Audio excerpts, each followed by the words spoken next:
Hi, my name is Scott Kelly, and I'm an astronaut aboard the International Space Station. What I'd like to show you today is where we sleep, and they are called crew quarters. And we have four here along the both walls, the ceiling, and the floor. And this is in Node 2 of the International Space Station. Mine is located on the ceiling right here, and I'd like to welcome you inside and show you around a bit.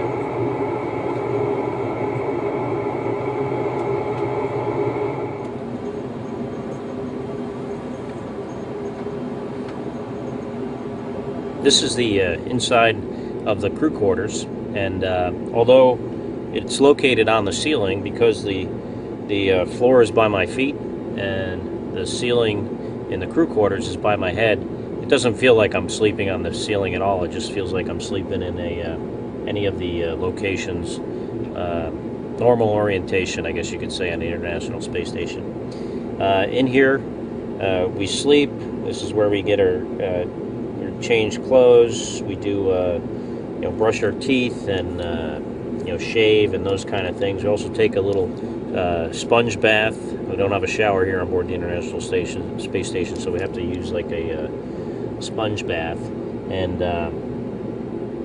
we also do some work. So we have I have two computers in here. One's more of a computer for connecting to the onboard systems, and particularly like email and procedures. We have a program called World Map, where we can see where we are over the Earth, managing all of our picture taking, and also our schedule is also on this computer, our timeline. And this other computer here is for accessing the internet on the ground. And it's sporadic and pretty slow at times. It is actually a nice capability to be able to get on the internet real time, send emails and receive emails from my normal work email account if I desire to do that, to maybe get on some online banking if I need to do something like that. You could actually even buy a present if you needed to.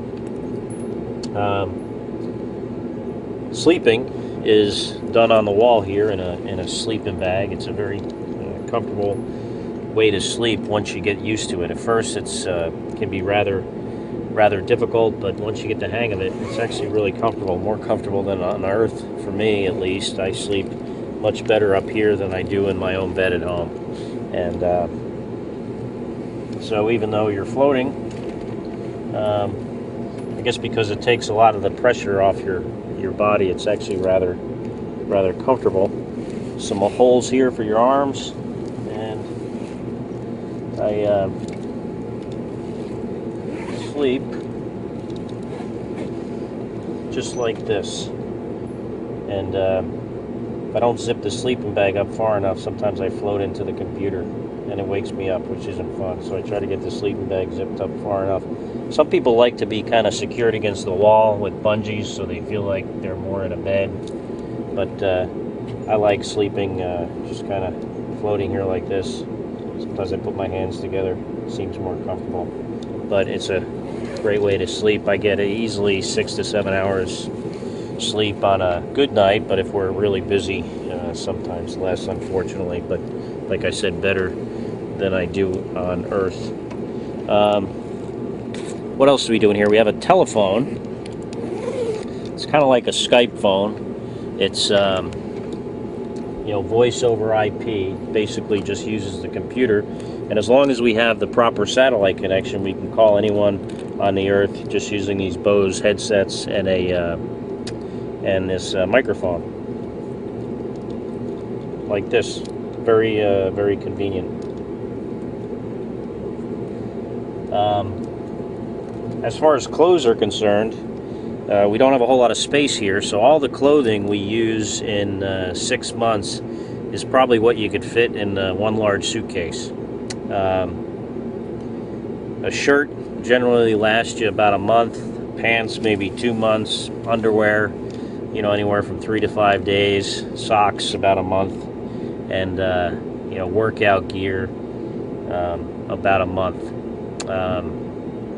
But you know, it's really odd. For some reason, you don't feel like the clothes get that dirty. The environment's pretty nice up here, temperature, humidity-wise, so you don't really sweat in the clothing that you're wearing. And then you're not necessarily up against your body all the time because you're kind of floating inside of it. So it doesn't. I would never consider wearing a shirt or a pair of pants, shirt for a month or a pair of pants for 2 months at home, but for whatever reason up here it doesn't seem too bad. Also have some books.